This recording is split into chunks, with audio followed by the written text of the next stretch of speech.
Des coming at you from my kitchen. I'm going to show you another great recipe from bcegg.com. You should check out the website, lots of great recipes there. The one we're going to do today, something a little different, Eggs Makhani. Have you ever heard of that before? It's basically like butter chicken without the chicken. It's with eggs instead. So everybody loves BC eggs, so let's get started. What we're going to do is just take a pan and heat it medium-high.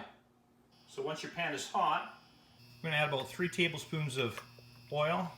Just your regular cooking oil, you know, vegetable oil, canola oil, safflower oil. We added 4 peppercorns, whole black peppercorns, 4 green cardamom pods, and we're just going to fry these for about a minute, okay? Just to get some flavors going in here.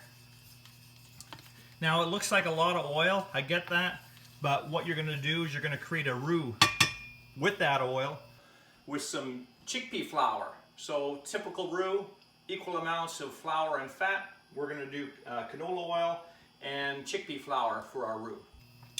Add our chickpea flour now. And remember, the full recipe is at bcegg.com for all the measurements if I don't happen to tell you. And we're going to cook this for a couple of minutes. It's going to get thick. That's all good. Don't panic. And we're going to just cook that till it gets a little bit golden brown. Those cardamom pods and the peppercorns you can pull out afterwards. Okay, once that's golden brown, you're going to add in your crushed tomatoes. Yes, we're working with a hot pan. That's okay. It's all right. 2 of those crushed tomatoes, garlic, ginger, sugar, spices,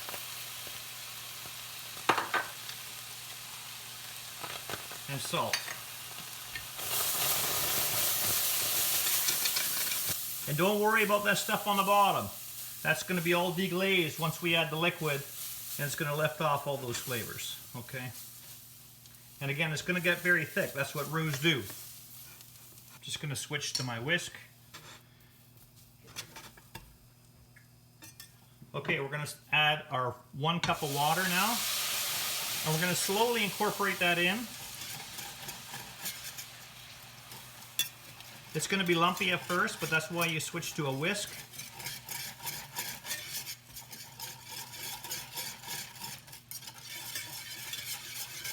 Once it's all in, make sure you're incorporating it all.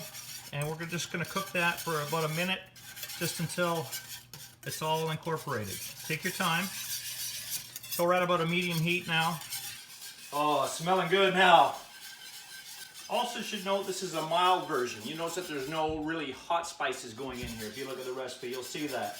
If you want to add something hot, you can add some hot curry powder to it. You can add some chili, whatever you like, right? Make it spicy. You can also reach into your fridge, grab some of your sambal oelek. I use that a lot. Look it up, sambal oelek. And it's like a liquid crushed chili, and that will give us some really good heat if you want that. All right, to this now, we're going to add our half and half cream. That's really going to change it now. Beautiful. Look at that. Now we have in the recipe an extra 1/4 cup of water if you need it. Once this gets to a boil, it's going to thicken, and if you want to thin it out with the water, you can do that. All right, so personal preference. I like it thick, so I'm not going to add the extra water at this point. Turn down the heat a little bit, since we're at the boiling now. And we're basically done. Really quick, really simple. Crank off the heat. What you do now is you take your nice BC fresh eggs and hard-boiled, 4 of them. We've cut them in half. We're going to gently just place them in there, but we're going to spoon over the sauce for a really nice presentation. Watch this. So just gently take your spoon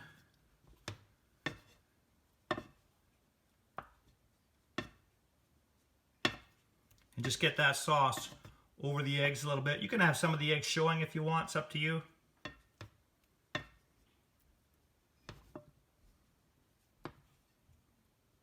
And then we'll just add as our garnish. A little bit of garam masala.